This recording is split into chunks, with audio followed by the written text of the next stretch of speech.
Due to popular demand, I think that it is time to thoroughly talk about ghost peas.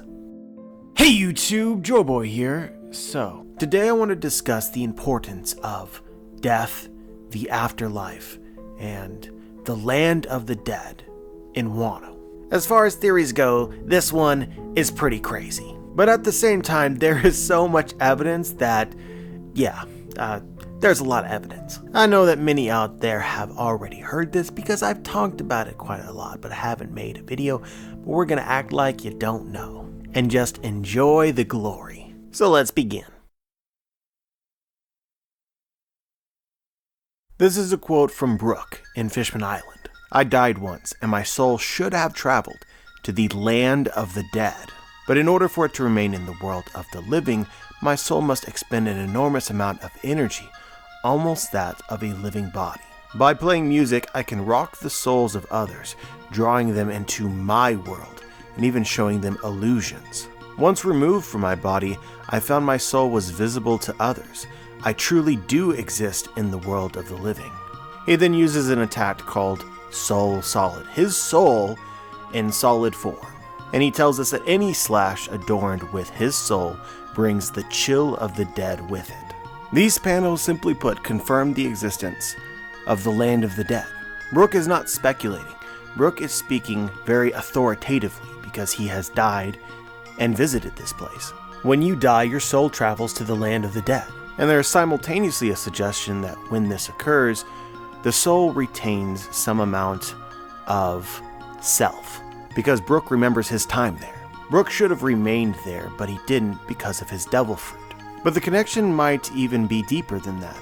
This line, "By playing music, I can rock the souls of others, drawing them into my world, and even showing them illusions." He also says that I truly do exist in the world of the living, as though Brooke has had some doubt. Does anybody else find these panels and Brooke's wording here very interesting? It's almost as if Brooke sees spirits. If not the spirits of dead people, then spirits, living people's spirits. But spirits and souls are obviously a crucial point of One Piece going forward, because Oda has spent a lot of time setting up and developing the concept. We return to souls, learn more about them and how they work in Whole Cake Island with Big Mom's fruit, the soul fruit. Souls are life. But the point is, guys, is that the land of the dead is real, and it interrelates with souls, and I believe that Oda included this very near the start of the New World for a reason. But Brooke really wasn't the first instance which introduced us to the potential idea of a land of the dead or an afterlife. In Nolan's flashback in Skypiea, Nolan cut down diseased trees that were sacred to the people of Shandora. This caused Calgara and the rest of the village to hate him. He didn't know why, and finally he got an explanation. He chopped down ancestor trees. The souls of our ancestors who have died on this island over the past several centuries are said to dwell in them, guided there by the sound of the bell. They are white, holy trees. All our ancestors who lived on this island ever since the age of Shandora watch over us from these trees. To us Shandians, the forest of ancestor trees was something precious, even sacred. We protected them as we would our own lives. So let's restate this for clarity. The implication here is that there is a place where the souls of the dead exist, or so the Shandians believe. And it appears that their belief has been confirmed through Brooke, who has actually visited this place and calls it the land of the dead. They also believe that the sound of the bell, the music of the bell, you could say, guides the souls to the ancestor trees, so that their ancestors can watch over them. This was yet another unsubstantiated belief that the Shandians had, that at the time I think most considered to be superstition. Superstition that was unique to these people. But the mention of music having a power over the soul is something that we later learned is true. Again, something that we learned through Brooke. There is some connection between music and the soul. As Brooke escapes his body and becomes soul form in the anime, it's shown that he uses music. He also uses music in order to attack the souls of Big Mom's homies. And he tells us that he uses music to move people's souls in concerts. It's fair to wonder whether the Shandian superstition is it One Piece fact, that the sound of the bell, the sound of music, can call souls from the land of the dead to the land of the living.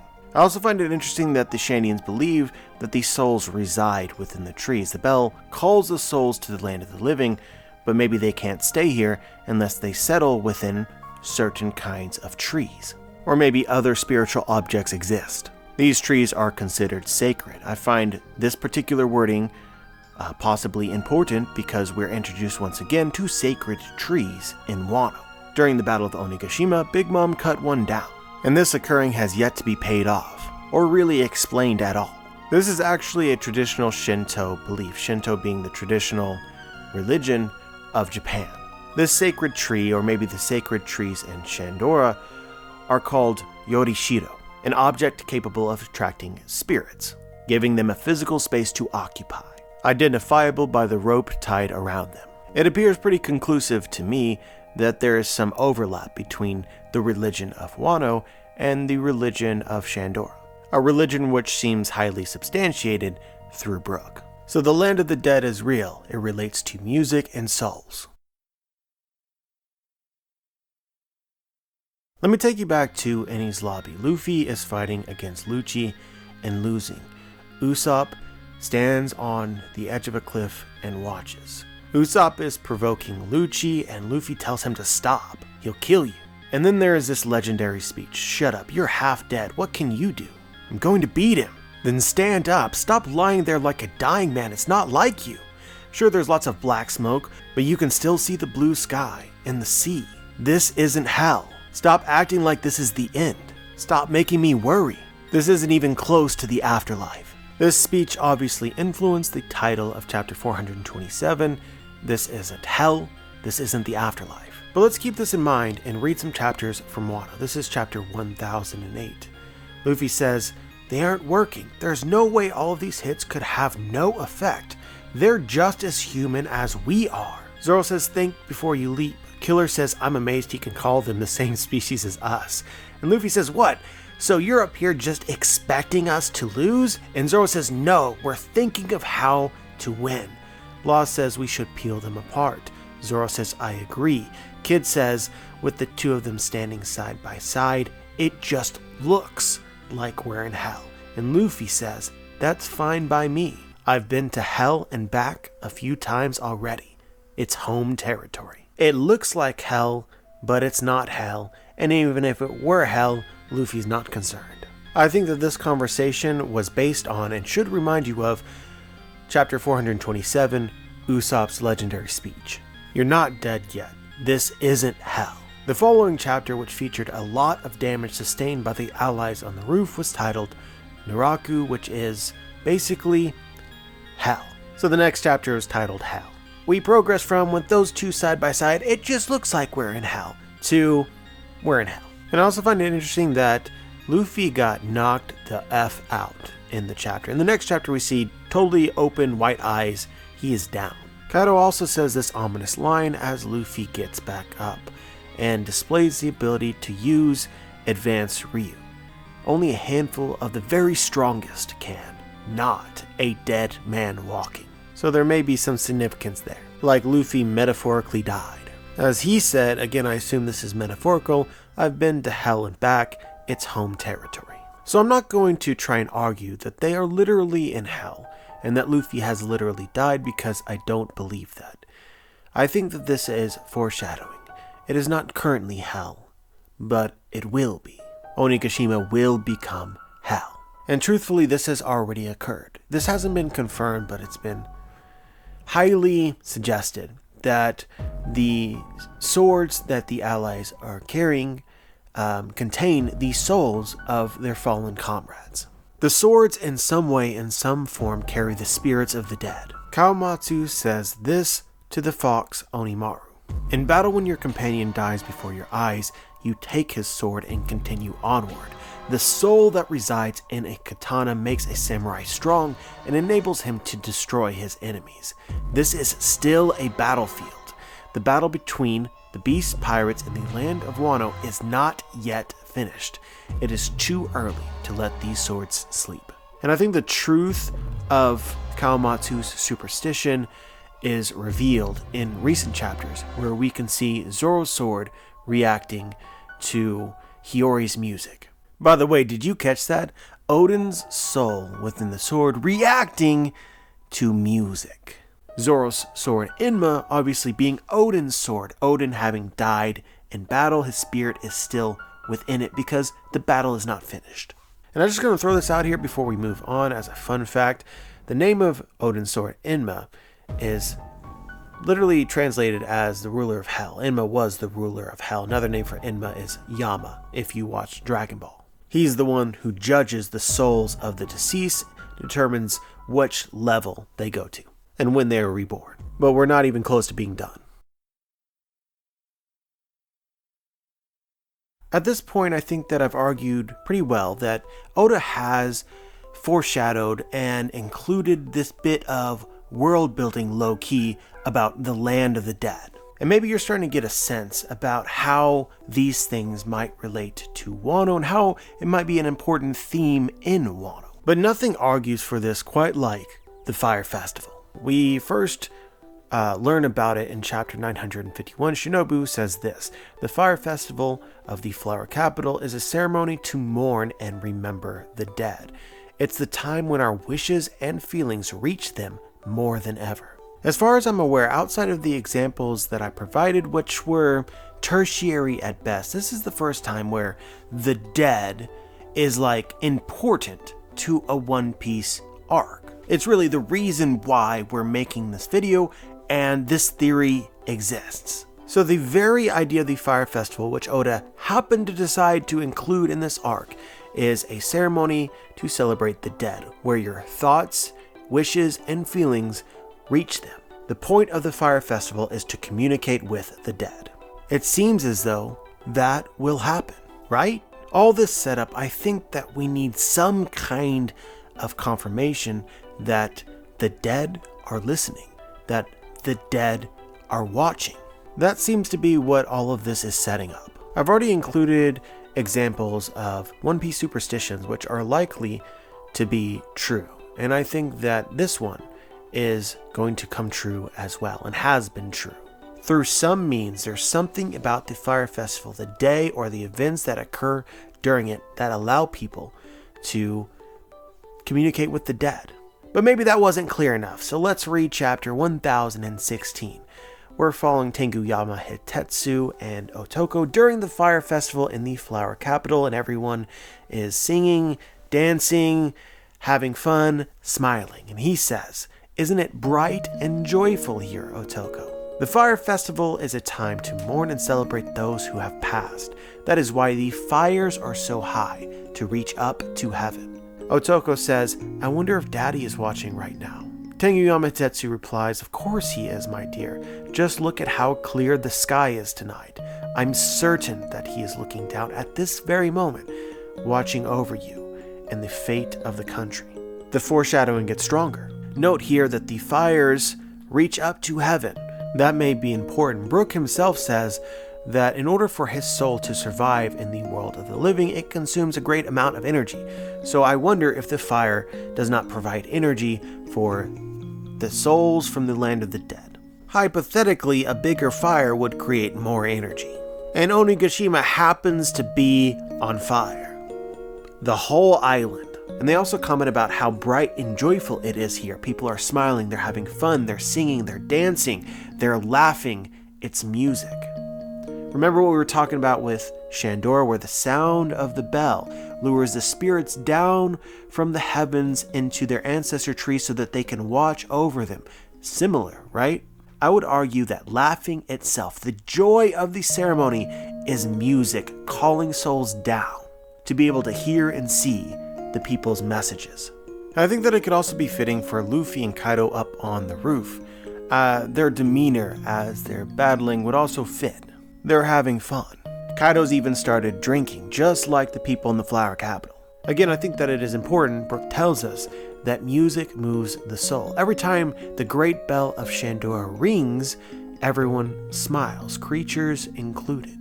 So the way that the Shandians called their ancestors down from the land of the dead is strikingly similar to the way that Wano appears to do the same. The difference really is Yorishiro. The Shandians call the ancestors down into trees. They inhabit sacred trees. It's a place where the souls can dwell. Whereas in Wano, they're not calling them down into trees or into objects where they would remain. They're called down temporarily in order to receive the people's wills, their wishes, their messages. So I've beaten around the bush a little bit. But it's time to just say it. We're just going to say it. The idea of the Fire Festival is to honor the dead, send messages to them so that they may help fulfill them. But in Wano, I think the dead are literally going to appear. And in fact, this is a thing that has already occurred as a fake out multiple times. Odin has appeared not once but twice. Both of the times it was Kanjo. But in it, I think that you learn something, and Oda is saying something. Kinemon and several of the other scabbards want to believe that Odin had come back, even as absurd as an idea that was.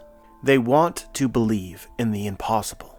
And I guess it just so happens that the impossible just follows the Straw Hats around. But it is just amazing how many times Oda has come back to this. I think, for me, it's very easy to speculate that the reason why Oda has included multiple scenes of the dead coming back to life. He did it with Odin twice. He also did it with Robin in her fight, where Black Maria's subordinates transformed into her loved ones. It's easy to believe that Oda is creating expectation.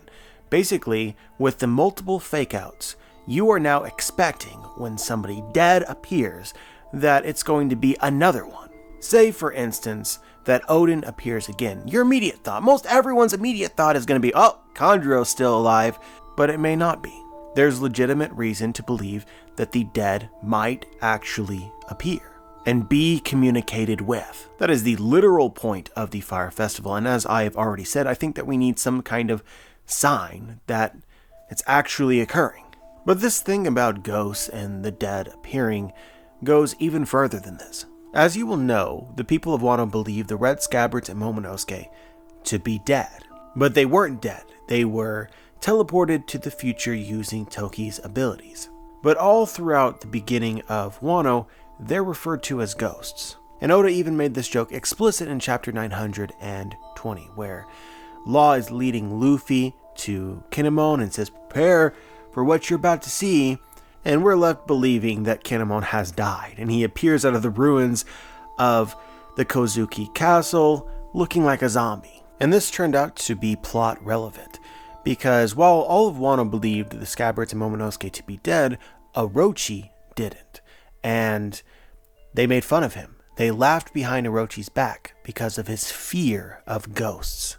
It's just me spitballing, but it would be kind of ironic, funny, and very unfortunate for Orochi if ghosts happen to appear, like real ones. And I think that's the point, and how I see this as foreshadowing. Orochi's crimes in Wano are not a new thing, and it doesn't only affect the people that are here. It's 20 plus years of straight up atrocity. Oda teases very early on in Wano that Orochi fears ghosts because the ghosts are coming. But I still don't think that Kinemon and Orochi was the first example of potential foreshadowing for this idea.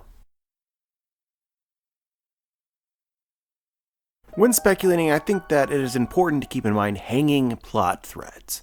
Sometimes ideas are just very cool, but whether or not Oda chooses to do them or not is, maybe not. It's a cool idea. Maybe Oda has an even cooler idea or another cool idea. So when you stick with something that needs to be paid off and that thing tells you something or suggests something, I think it holds more weight. What I'm talking about here are Kokeshi Dolls. Kokeshi Dolls was mentioned and foreshadowed from the very beginning of WANO when we first meet Tenguyama Hitetsu, who is a Kokeshi doll collector that was in his info box when he was named. But to sort of cement the importance of Kokeshi dolls and I think prove that we need some sort of payoff for these objects, what they are, what they will do in the story, is near the beginning or middle of the story, Brooke finds a poneglyph in the flower capital, and this room which holds this poneglyph is literally filled with Kokeshi dolls. So what is a Kokeshi doll, and what significance could it hold? And that's what's so interesting about this, because even the Japanese don't agree about this. But one of the popular theories is that Kokeshi dolls relate to infanticide, the practice of killing children. Infanticide was common in Japan during the Edo period for many different reasons, but chief among them is they couldn't feed them. Parents would literally kill children that they could not feed. And as crazy and brutal as this may sound, Oda has alluded to this in the story of One Piece in Wano. Obviously, food shortages, quality of food is important to the arc itself, and Oda has literally drawn a panel of a mom crying, hungry, holding a knife to her baby. And Oda brought this up recently as well in the very last chapter of One Piece, as I'm recording this, chapter 1037.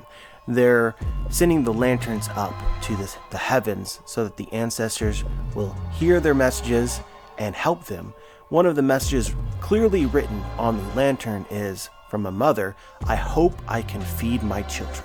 But anyway, guys, the history of infanticide, the killing of children in Japan, is very real. I found an article from the New York Times dated 1973. And this is the headline. Tokyo, the body of a newborn baby was found in a coin locker at the railway station here. It was wrapped in a bath towel and stuffed into a paper bag. A note attached to the package read, "I'm sorry, I'm really sorry." I think that the history of it is even more recent than a lot of people would like to admit. And so the popular theory was this is why Kokeshi dolls were created, as representations, idols of dead children. It's supposed to be a spiritual object, guardians of children and keeper of their souls. But just for the sake of completeness, another theory is that these were children's toys that the children carried with them for years. And as they progressed into adulthood, their child soul would then inhabit the Kokeshi doll while their adult soul would continue on. The ritual burning of the Kokeshi doll ensured the soul was freed and carried back to the mountain from which it came. This is another reason why it could be potentially speculated that an unburnt Kokeshi doll suggests a child who had died, a child who never reached adulthood. Either way, with this explained, I think that it makes sense why the poneglyph room in the Flower Capital's castle would be filled with Kokeshi dolls, because as we've already established, Orochi fears ghosts. He fears supernatural revenge. I think that he would have reason to fear the release of the spirits of the children that he was responsible for killing. The other theory that I have is we see in Ace and Yamato's flashback that Orochi and Kaido had captured children, and it's suggested that the children were probably sold to the government and or sold into slavery, or became slaves of Orochi or Kaido. So these may be the Kokeshi dolls of the stolen, abducted children. And this also makes sense regarding Tenguyama Hitetsu. Tenguyama Hitetsu is literally watching over a child, Tama, and he is noted as a Kokeshi doll collector. Is he a collector of these idols of various children who have been killed in Wano over the past 25 years? Either way, there's a very established connection between Kokeshi dolls and these spirits of children. And so in the story of One Piece, these objects have to be there for a reason. They have to, at some point, do something and be explained. I think that's most important. The objects need to be explained in a way that is natural to the story as it is unfolding. As it stands now, it is a hanging plot thread. And so it should be obvious that I think that the way that the Kokeshi dolls return to the story is through the spirits of the deceased, communicating with them and potentially seeing them. So the basic premise of the theory is that the dead will return and communicate with the living, cheer them on. And so with this in mind, there are a lot of characters, potentially, that could return for insanely emotional moments, and chief among these is Ace. But we're going to start off talking about Ace because I think Ace has had the most setup, along with Odin. Guys, just simply stated, I think that we're going to see Ace again. Does anyone else find it interesting how often Ace has been brought up in this arc? And how many characters Ace is tied to from an experience in WANO that, we didn't learn about until recently.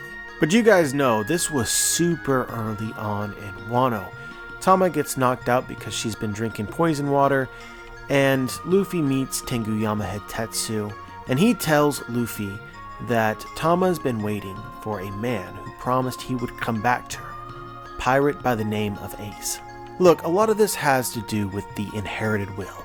Ace made promises to characters in WANO, and it is likely that Luffy is going to inherit Ace's will and fulfill his wishes when he cannot. So long as Ace is not forgotten, his dreams will never die because they'll be inherited.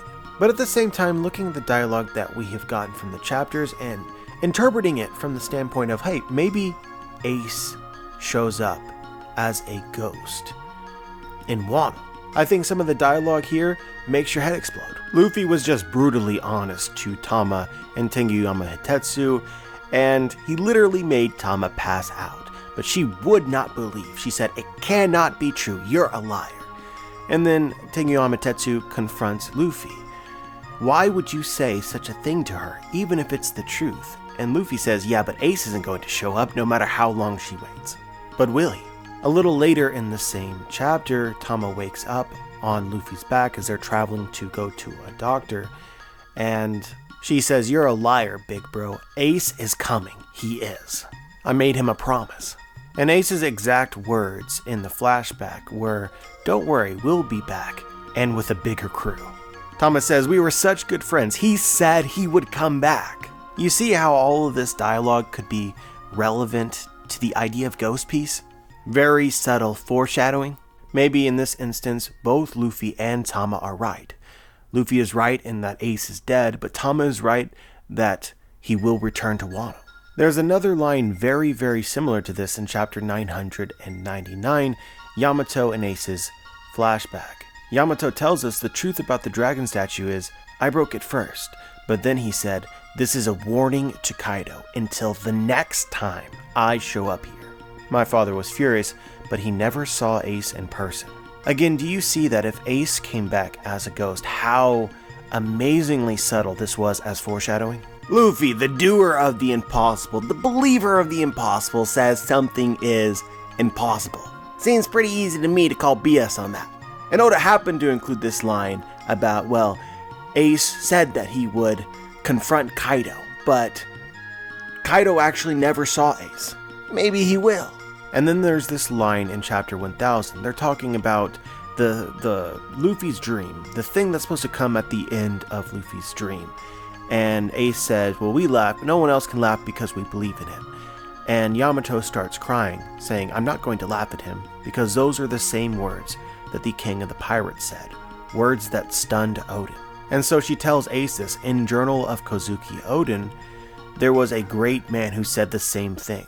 Of course I would laugh at him, your brother is incredible." "Oh yeah, great man, huh? That's good to hear.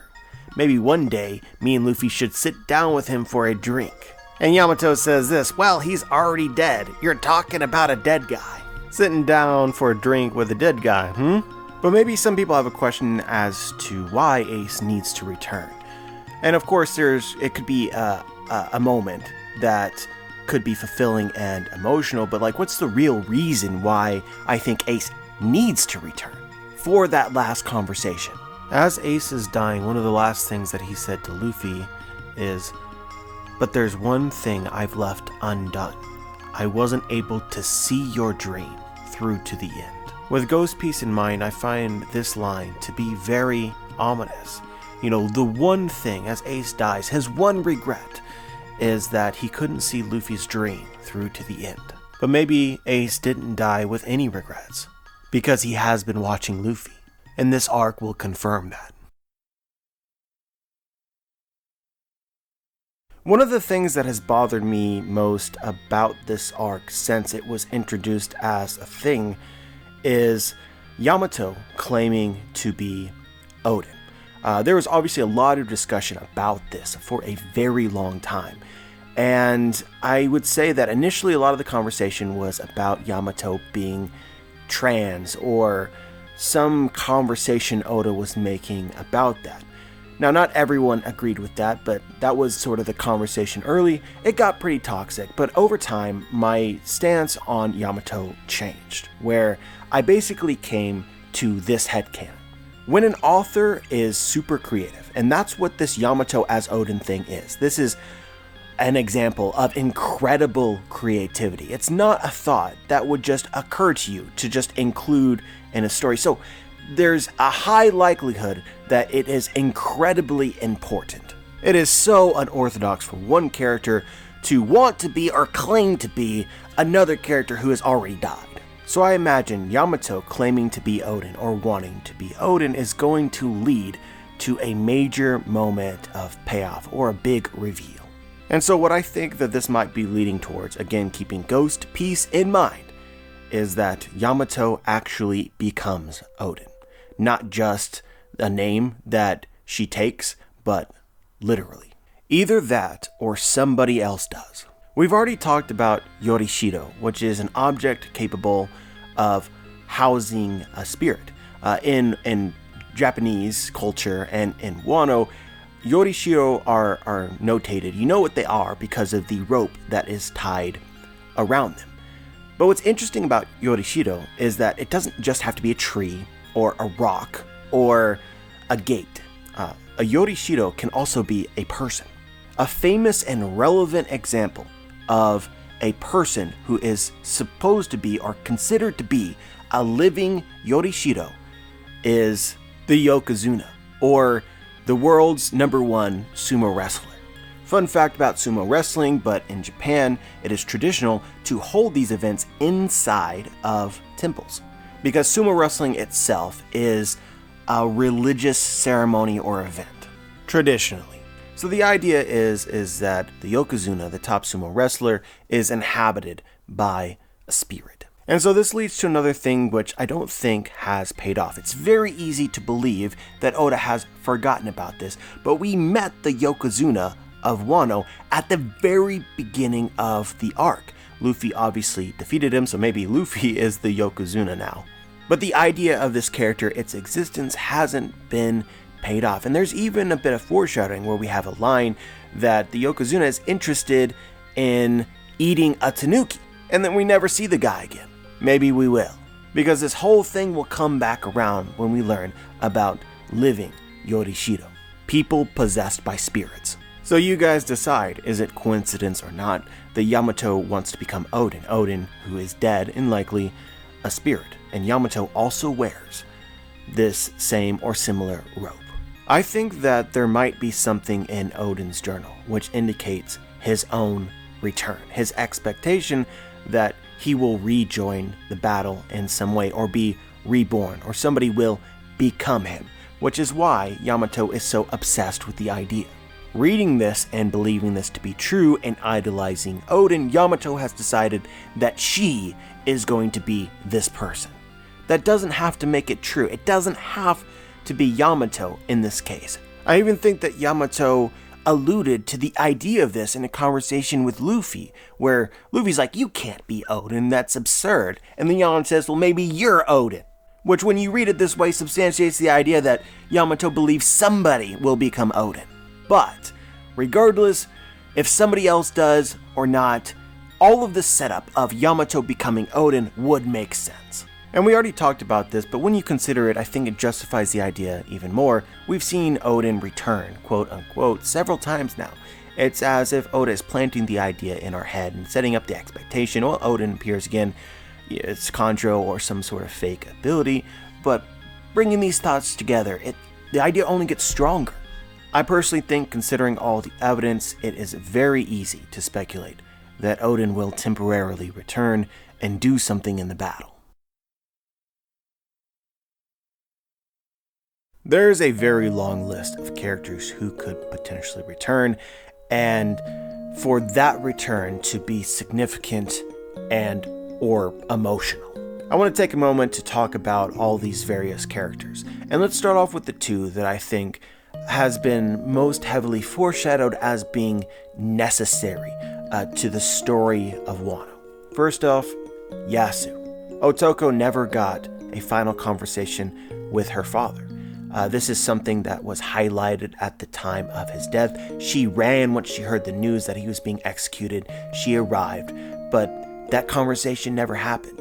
And since then, Oda has focused, I would say, more story than you would expect on the idea of Yasu's death and Toko's desire to communicate with him. Again, once you say this out loud, this becomes something to me that is just absurdly fitting. It's like a puzzle piece that once you insert it, everything makes more sense. But Yasu isn't the only character who died relatively recently that wasn't able to have a final conversation, closure with their loved one. I'm talking about Pedro, and I'm talking about Carrot. We talked about this a lot in reviews around the chapters that this was happening, but Carrot's reaction to Perospero, to me, has been off base. She wants revenge for Pedro, and she's holding inside all of this anger for him, but I'm not sure if that is Pedro's will. And this is actually a mini debate that Perospero has with Carrot, where he's just kind of baffled. Carrot blames Perospero, accusing him of killing Pedro, and Perospero's like, I didn't kill Pedro, Pedro killed himself. And it's a very interesting conversation by itself, because if you're talking about the gun here, Pedro pulled the trigger. And so it's been my headcanon, it is my belief, that basically Carrot needs conversation from somebody explaining that Perospero didn't kill Pedro.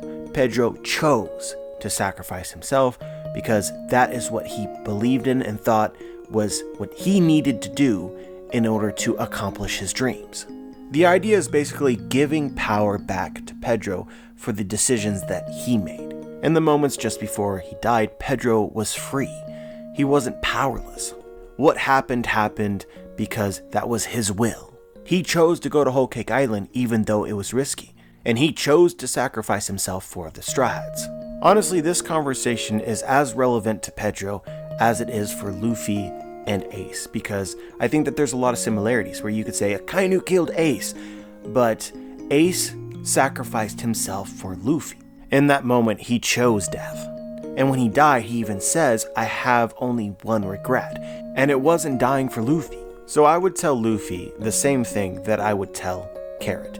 If Luffy were ever in a situation and encountered Akainu and acted the same way that Carrot acted towards Perospero. You shouldn't take your anger out on somebody else for the decisions that Ace intentionally made, for living the life the way that he wanted to. And I think that the same thing works in reverse, where it's possible, I don't know if this is true, but it's possible that Luffy blames himself for Ace's death. He wasn't strong enough to protect his brother, and this is just as wrong. So if Pedro appeared as a ghost and we got a conversation like this, I would find this to be very fitting, and a thing that I think maybe we need from the story. And another way in which this could be relevant and tie in thematically to Oda's plans in Wano is Denjiro, because we know that Denjiro, his appearance literally transformed from the anger that he held at Odin's death. Anger for himself, maybe anger at Orochi or Kaido, I don't know, but the anger is definitely there. And I think that you can see how that might interrelate with this conversation about Carrot, Pedro, and Perospero. I personally think that Odin would be sad for what happened to Denjiro's soul. But the next death that I want to talk about is the 9 red scabbards. Now, we're currently in the middle of this arc, and obviously, we don't know what's going to happen to them, but my speculation from a long time ago, and it hasn't really changed, is that the scabbards are going to die, or many of them are going to die, and we're not going to know that they're dead until we see their spirits. I personally think that this is still in play. Characters like Shutenmaru haven't been in the story at all for 20 or 30 chapters. The last scene of them suggested that they're heavily injured and possibly dying. I know that there's been a lot of fake out deaths in Onigashima, but I tend to think that Oda does the fake outs so that you don't know what he's going to do and are surprised when deaths actually occur. Surprised and satisfied. So I think that if a character like Shutenmaru and maybe others die, that we won't know it until we see their ghosts.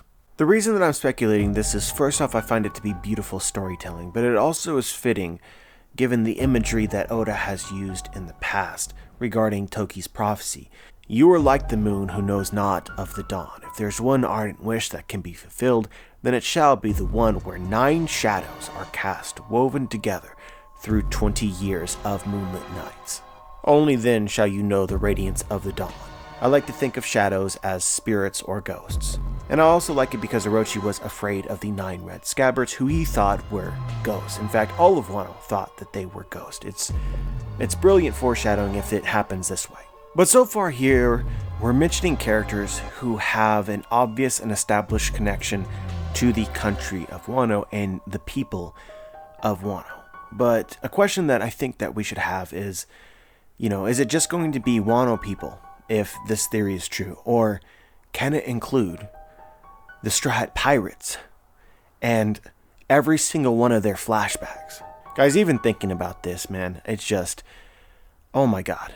But I tend to believe that every flashback in the entire story is essentially about to become relevant and brought back up because the people that were lost in the flashback are going to return and speak with their loved one. The evidence, which I think substantiates this most, other than the theory itself, is that Oda teases Robin's loved ones at the conclusion of her fight. When I brought this idea up before, many people said that it should only be spirits that are relevant to Wano that have stake in the actual conflict. But I tend to think that the spirits will be called that have a connection to the people who are actually here. And that includes the Straw Hats. Because even though their loved ones are dead, they're watching. So with Robin, the characters of importance are Nico Olvia, Clover, and Jaguar D. Sol. An interesting note here is that of these 3 characters, Nico Olvia's death is not confirmed, and that itself could bring closure.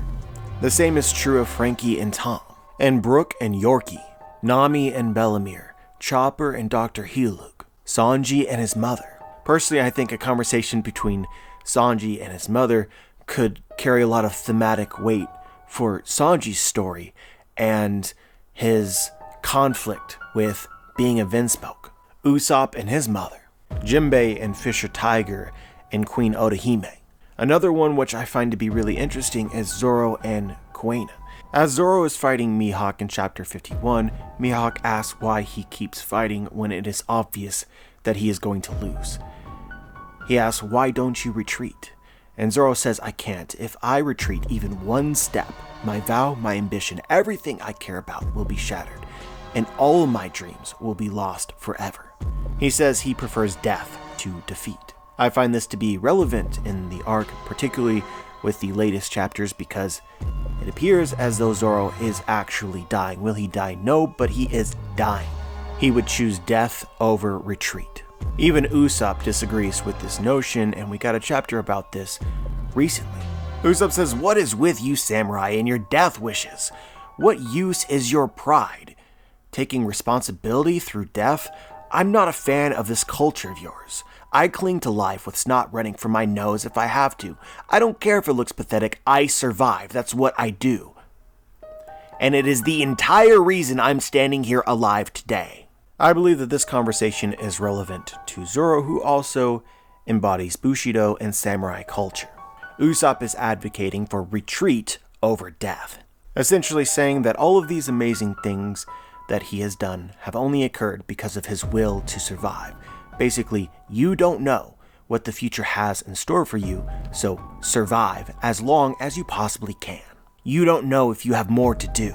So I tend to believe that the reason why Zoro can't retreat in part is his pride, but maybe he believes that if he retreats, it stains Kuina's honor, as he is carrying on her will. If he retreats, it is as if she retreats, and he can't live with himself if he were to do that, so he would rather die. As I disagree with this notion the same as Usopp, I think that the only person who could possibly change Zoro's mind is Kuina herself. Ultimately, Zoro's dream and the vow that he made to Kuina was to become the world's strongest swordsman. Retreating is not the end of his dreams, or at least it shouldn't be. But this isn't the only character who has died that may be relevant to Zoro's story in Wano.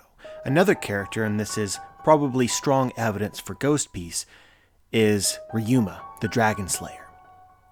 Very early on in the arc, there was a conversation that's very similar to some of these others that I've pointed out as foreshadowing, where Zoro said that he fought Ryuma, a dead guy, and nobody could believe him.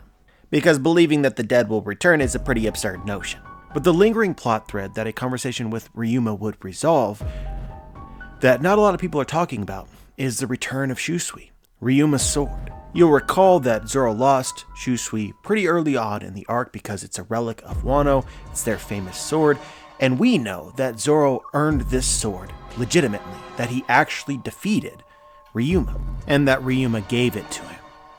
But the people of Wano don't know that, so it'd be incredibly fitting if Ryuma appeared and made this known. But obviously we're not just talking about Straw Hats here. There's other people present. Law and Corazon. Kid. We don't know a lot about Kid's backstory, but potentially we could learn something. And Kaido. But the other significant spirit that I believe will appear that could have huge plot ramifications is Big Mom and Mother Carmel. Since Whole Cake Island, it has been set up that Mother Carmel is very important to Big Mom. Big Mom is suggested to have killed her and eaten her, and Big Mom does not know that she did this and does not know where Mother Carmel went. This is another hanging plot thread that I believe must be tied off before Big Mom is removed from the story. But it may not bring closure. Big Mom's idea of Mother Carmel is very, very different from the truth, and we know that, but she does not. Mother Carmel was a member of the underground with ties to Cypherpole, intended on selling Big Mom to slavery or to the world government, and basically was a terrible person who lied through her teeth. Big Mom discovering this truth by communicating with the spirit of Mother Carmel, spirit that is watching Big Mom because Big Mom killed her, could bring absolute calamity. I think that it could break Big Mom.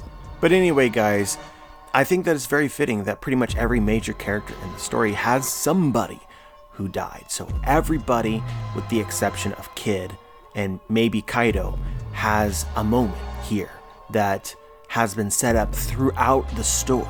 And many of these, I believe, offer opportunities for closure and growth that would not be possible in any other way. And so, guys, you've reached the final section, and I've included this as sort of a pet theory that I have had that adds something to this theory that probably you won't hear anywhere else. Whether it's convincing or not, maybe less so than some of the other things, but at the same time still a very interesting conversation. One Piece is the hero's journey. This is something that is true of a lot of stories, but I think that few stories embody the hero's journey like One Piece does. Which is ironic because Luffy claims pretty strongly that he is not a hero because he would not share his meat. But his story is the story of the hero. In 1949, Joseph Campbell wrote a book which basically transformed how storytelling was done. And that book was called A Man of a Thousand Faces. And basically it is the monomyth. He compiled mythologies from various cultures about their heroes and found general tropes that all of these stories shared and compiled them into the ultimate story of the hero. He broke this story down into 17 steps. Under normal circumstances, most stories don't follow the hero's journey exactly. Many of these steps are excluded. Sometimes these steps occur in different orders. Maybe steps are repeated. But what's noteworthy about One Piece when you bring up that One Piece follows the hero's journey, some people literally laugh at you. Of course that's true. But what makes this noteworthy to me is I think that that One Piece follows Joseph Campbell's hero's journey exactly, or damn near, or to a level where it becomes perhaps obvious that Oda uses the hero's journey, Joseph Campbell's A Man of 1,000 Faces, as a template to help him write One Piece. Even borrowing some of the arbitrary terms Joseph Campbell came up with for the various stages and uses them literally. You'll understand what I mean in a moment. The first stage is the call to adventure. We all know this. This starts at the very beginning of One Piece. Goldie Roger, find my treasure. That's the call to adventure. The second stage, which is not always followed, is the refusal of the call. In Luffy's case, he did not refuse the call, but early on in his life, age was a barrier, and he did make a pact, an agreement, to set sail when he was older, which is a kind of refusal. But you see this concept used with almost every single member of the Strats aside from Luffy. There's some reason why they can't go on the adventure, and usually plays a integral role in the arcs in which they're introduced. Luffy has to solve their problem, or they have to solve their problem so that they can go on the adventure. The third step is supernatural aid. Well, we can very clearly see that Luffy has received supernatural aid in his adventure. His devil fruit. This supernatural aid, often a talisman, is given to the hero, usually by some kind of mentor. In the story of One Piece, this is Shanks. It's additionally possible that Luffy has received supernatural aid through the Straw Hat. I don't really want to get into that here, but I'm just throwing that out there. This could be another talisman, as it is possible that the hat carries some kind of will. The fourth step is the crossing of the first threshold. This is the point where the hero actually crosses into the field of adventure, leaving the known limits of their world and venturing into an unknown and dangerous realm where the rules and limits are unknown. This step in One Piece was reached when they entered the Grand Line. It's pretty self-explanatory. This one is also self-explanatory. The fifth step is called Into the Belly of the Whale. After reaching the Grand Line, Luffy and crew are literally swallowed by the whale Laboon. What's most noteworthy about this step and what it essentially proves is that Oda read the hero's journey, because into the belly of the whale, immediately after passing the first threshold, that is a word, a title that Campbell made up. Not every story from folktale, every mythology had the hero enter the belly of the whale. That was just a random choice that Campbell decided to use to illustrate a deeper concept. The metaphor here is that by going inside the belly of the whale and coming back out, you are reborn, ready to face your trials. In the case of One Piece, the trials that follow are the Grand Line and the islands. But in One Piece, it's quite literal. It is as if Oda was literally inspired by the made-up names that Campbell came up with in order to notate his steps. I don't want to get into the next step of Joseph Campbell's hero's journey because I think that it requires a lot more discussion that isn't relevant to this video, although there are several juicy nuggets and it's a can of worms on its own. But Joseph Campbell isn't the only one who tried to create a guide of a classic hero's story. There are other famous books that basically do the same thing in different ways and have different titles for the various steps. I would say as a general consensus, most of the attempts after Joseph Campbell was trying to simplify. So rather than 17 steps, there was far fewer and less specific. But all of these are based off of mythologies from cultures from across the world. And so if people out there know their mythologies, I think that they would know, or you should be familiar with the concept, this is very common, of the hero traveling to the underworld. It is a very common trope in mythologies. And so while Campbell doesn't have a step that is literally titled Descent into the Underworld, David Leeming did. Oda, having read Campbell's book and very clearly based the story of One Piece on the hero's journey, there are 4 famous hero's journey books. It would not surprise me for Oda to have read another. For the hero to literally travel to or see the underworld, the land of the dead, I think would be fitting. So whether Onigashima literally becomes the underworld literally becomes hell, or if simply spirits invade the world of the living. In both cases, I would find this to be fulfilling the classical hero's journey, a story straight from mythology. I also find it fitting that the descent into the underworld is also associated with death and rebirth. The hero dies, therefore going to the underworld, and then is reborn from that place, usually receiving some kind of boon from the visit.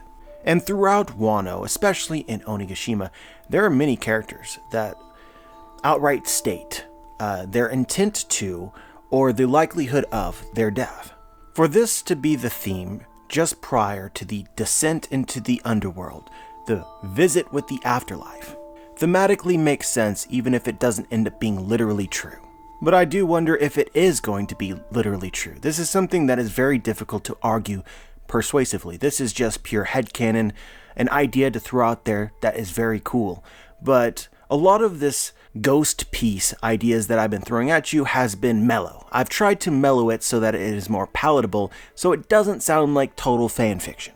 And stay away from ideas that maybe are more controversial, which will muddy the conversation unnecessarily because Oda's going to do what he wants to do. Such as, we never actually go to the land of the dead, it's just the spirits visit the land of the living and we see them. These spirits communicate with our heroes, they encourage them, allow them to push past their limits in order to defeat their foes. But what if it's the opposite? What if instead of the spirits visiting the land of the living here in Onigashima visit the land of the dead?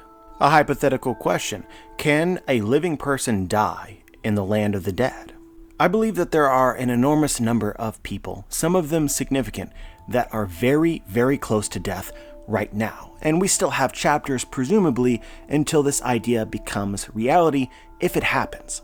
The character that comes immediately to mind is Zoro. Zoro is literally about to die. That is everything that the story has suggested up until now. We know that Zoro will survive. However, as of right now, we should assume that he is the main character who will come closest to death ever in the story. It's to the point now in the very last chapter that Zoro sees the literal Grim Reaper. Do we know if that's literal Grim Reaper or not? No, we don't know that. But it doesn't change the fact that he is dying. And seeing the Grim Reaper alludes to that setup. So the question is how does Zoro survive? And Oda can take this very safe. A safe way is that he simply doesn't, right? We've seen him before, for instance, in Thriller Bark when he took Luffy's pain. He came very near to death, but he just didn't die, as far as we know.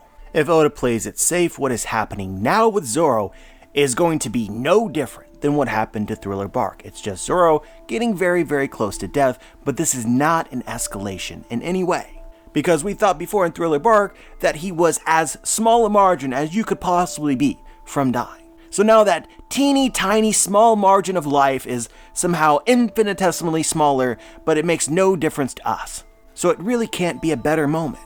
Not unless Oda gets crazy. But if the borders between life and death are crossed, if Onigashima literally becomes hell, if the people in Onigashima visit the land of the dead, can Zoro die there? If this is timed right, could this possibly be the way in which Zoro survives? Because for a few moments, however long it lasts, he literally can't die. And neither can anyone else. Another character that comes to mind that's probably very close to death is Luffy, or Kid, or Law. Maybe some of the 9 red scabbards like Kiku and Kinemon. I know that this is a wild idea, but personally, the more wild it is after we see spirits and the land of the dead, it would work. So I just wanted to include this as wild headcanon just to get you excited, because this is just a theory, and at the end of the day, some of the best elements of this, if it came true, would be based on Oda's own creativity, rules that he creates, and anything that I do would just be fan fiction. There will be things, undoubtedly, that nobody could reasonably predict. All I really want you to be is excited. When I brought this idea up before, many people don't like it, they don't want it, and they're very outspoken about that. And as I talked to these people, the main reason that I ascertain for this. Aside from potential sappiness because of conversations with the dead, the main reason is because of fear created from Naruto and Edo Tensei. If you guys don't know, in Naruto, Edo Tensei was very famous. Basically, it's revival of the dead. And it is very popular to criticize Naruto for Edo Tensei. But I wonder if people understand the reason for the criticism for Edo Tensei and how that's different to what I'm suggesting here. But anyway, in Naruto, the reason why the Edo Tensei is so criticizable, in my opinion, from as close to an objective perspective as you can get, is a story should be about the heroes that you begin the adventure with. If ever I've read or seen a story which started off with a particular cast of characters, and then somewhere throughout the journey the characters are lost and replaced by other characters, and then you reach the end of the story and the characters that are actually taking focus in the story are late additions or midway additions, and the characters that you were supposed to love and grow with are all dead or just forgotten, that's not a good thing. Even as it might be realistic, it's very unsatisfying to read, in part because of expectation and the love that you have for these characters. It's particularly bad if they're just forgotten. And that was one of the problems with Edo Tensei and Naruto. You guys know we started off with Naruto, and then we had Naruto Shippuden, and in Naruto it was about the Leaf Ninja, Naruto himself, Team 7, the other teams, Shikamaru, Choji, all these side characters, and it created a really fleshed out world with a bunch of young characters that were growing into their roles. And a reasonable expectation is for the final battle for these characters that we are introduced to initially to play significant roles. And many of them, some would say most of them, didn't.